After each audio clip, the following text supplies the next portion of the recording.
you have your book, Organic Music Theory. Mm-hmm. And that came out, how many years ago did that come out now? 2017. Okay, right. And this is sort of the culmination of the work that you've done teaching this at NEC and elsewhere. This is my attempt to explain the ideas that have been taught at NEC and elsewhere that are behind the Lydian chromatics concept.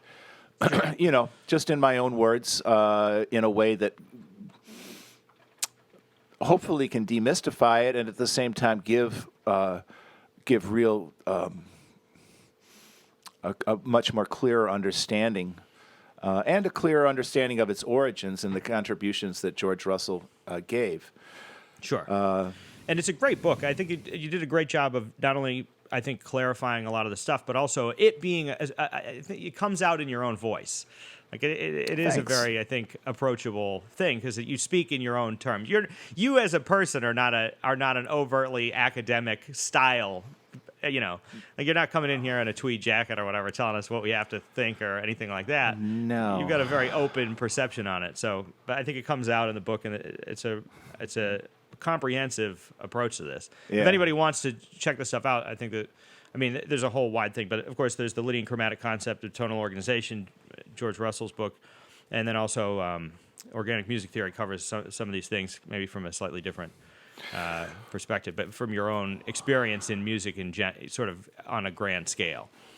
Yeah. Organic music theory does cover things like horizontal tonal gravity and supervertical tonal gravity and other broader applications, pedagogical and outside of music as well.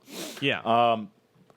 Like I say, the first book of the Lydian chromatic concept is basically an understanding of vertical tonal gravity. So it's a rewriting of the first edition. Yeah. So I thought that because this whole idea of horizontal, the stuff we covered about, about this sharp and flat relationship, I think these ideas need to be clarified so that there's no confusion about how everything is connected. Sure, no doubt, yeah. And one of the most interesting things is I think that it might be part 2, the second section. You talk about let's say, I don't know exactly the way that I would put it as a foundation, but these concepts then being applied to a sort of greater creative field. So when you're teaching at Boston University, you're not talking about music theory necessarily for its own sake, but rather as it applies to a sort of greater artistic or creative disciplines. Yeah, right? This would actually be UMass Boston, but UMass Boston. What did I say? Boston University. But, I'm sorry. My so it's all right. Yeah, UMass Boston. I know that. So in 2000, I met Peter Taylor, who unfortunately passed away late last year.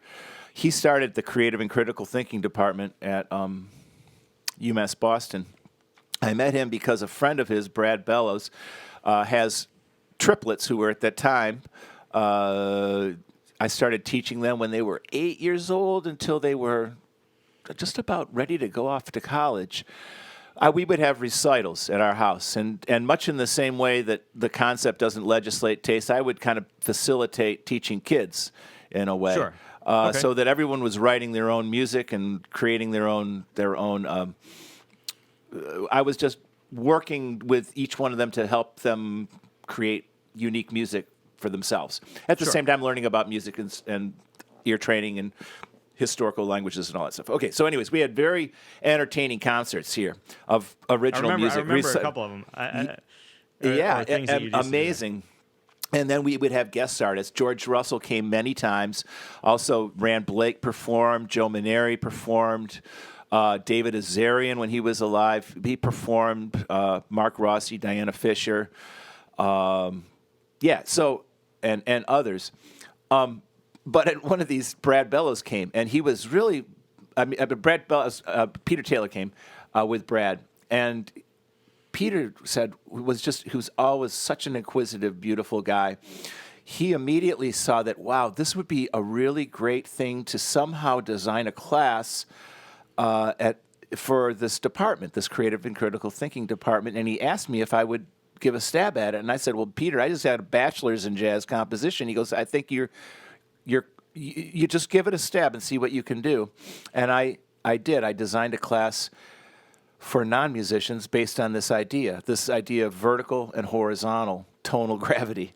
The idea that, okay, what do you want to create? You create anything you want to, but then let's break it apart into elements. And lo and behold, what my thought is that myself and many others, when we want to create something, the first thing we do is try to look for an instruction manual. And this is important to do, obviously, right? Uh-huh. But at the same time, if we really want to create something uniquely of our own ownership, aren't we going to understand really each of the ingredients that makes up the recipe or the design or whatever? Sure. And in that way, even streamline and have more conscious control over what goes into it, and perhaps even be more efficient in conveying whatever it is, an idea. Could be a book, a business, a website, a basketball coaching thing, a pedagogy, whatever. Anyways, sure. That's been running since every other year since 2000, and and it's all dialogue based. All of these classes, including the Lydian concept, are all basically dialogue based, where we're all working together at the same time as individuals, creating unique works of our own. Yeah. And that's what you want. You want to have the dialogue between different. That's how new ideas come about, as people bouncing different concepts off each other and try. Yeah, out I don't think things this is not unique to my style of teaching. There's lots of other teachers and people who do this as well. So this is not a unique approach. This is just kind of going rather than a. I would say that the essence of the book, Organic Music Theory, is that creativity is just choice. So are you choosing from recipes? Are you choosing from ingredients? Are you choosing from a combination of both?